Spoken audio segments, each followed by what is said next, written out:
Hi friends, எல்லோரும் எப்படி இருக்கீங்க? இன்றைக்கி நம்ம பார்க்க போகிற மேட்டர் கொஞ்சம் கன்ஃப்யூஸ் பண்ணுற மாதிரி இருந்தாலும் செம இன்ட்ரெஸ்டிங்காக இருக்கும்.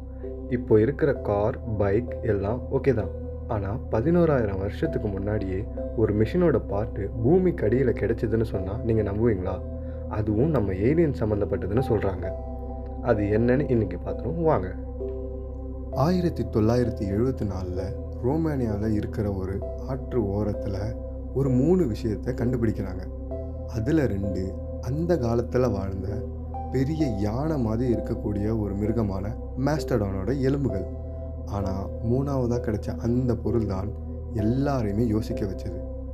பார்க்குறதுக்கு ஒரு கோடாரி மாதிரி இருந்தாலும் அது ஒரு மெட்டல். இதில் என்ன ஆச்சரியம் தான் கேட்குறீங்க? அந்த மெட்டலுக்கு அலுமினியம் வெட்ஜ் ஆஃப் ஆயில் அப்படின்னு பேர் சொல்கிறாங்க. சரி, ஒரு மெட்டல் தானே, அதில் என்ன பெரிய மர்மம் இருக்குதுன்னு நீங்கள் கேட்கலாம்.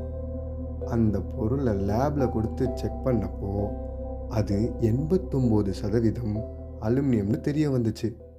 இந்த இடத்துல தான் மக்களே பெரிய ட்விஸ்ட்டு. நல்லா நோட் பண்ணுங்கள்.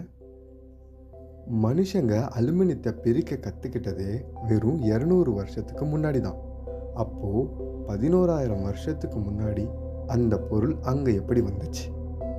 அப்போவே மனுஷன் அட்வான்ஸாக இருந்தானா, இல்லை மேலே இருந்து ஏதாவது வந்து போட்டுட்டு போயிருக்குமா? இப்போ நம்ம ஏலியன் தியரி பேசுகிறவங்க என்ன சொல்கிறாங்கன்னா, இது கண்டிப்பாக ஒரு யூஎஃப்ஓ, அதாவது அன்ஐடென்டிஃபைட் ஃப்ளோட்டிங் ஆப்ஜெக்ட்னு சொல்லுவாங்க, பறக்கும் தட்டு. அது தரையிறங்கும் போது யூஸ் பண்ணப்பட்ட லேண்டிங் கியர்னு சொல்கிறாங்க. ஆனால் இன்னொரு பக்கம், இதெல்லாம் வெறும் சாதாரண மிஷினோட பார்ட்ஸ் தான் அப்படின்னு சொல்கிறாங்க. ஆனால் அந்த மெட்டல் மேலே இருக்கிற துருவை பார்த்தா அது ரொம்ப பழைய பொருள்னு கன்ஃபார்ம் ஆகுது. இது நிஜமாவே ஏலியன் டெக்னாலஜியாக இருக்குமோ? உங்களுக்கு என்ன தோணுது? நீங்களே சொல்லுங்கள். இது ஏலியன்ஸோட வேலையா, இல்லை சும்மா ஏதாவது மிஷினோட பார்ட்ஸ் தானா? மறக்காமல் கமெண்ட் செக்ஷனில் சொல்லுங்கள். இந்த வீடியோ பிடிச்சிருந்தால் லைக் பண்ணுங்கள். அப்படியே நம்ம சேனலுக்கு சப்ஸ்கிரைப் பண்ணுங்கள். அடுத்த வீடியோவில் மீட் பண்ணலாம். Bye.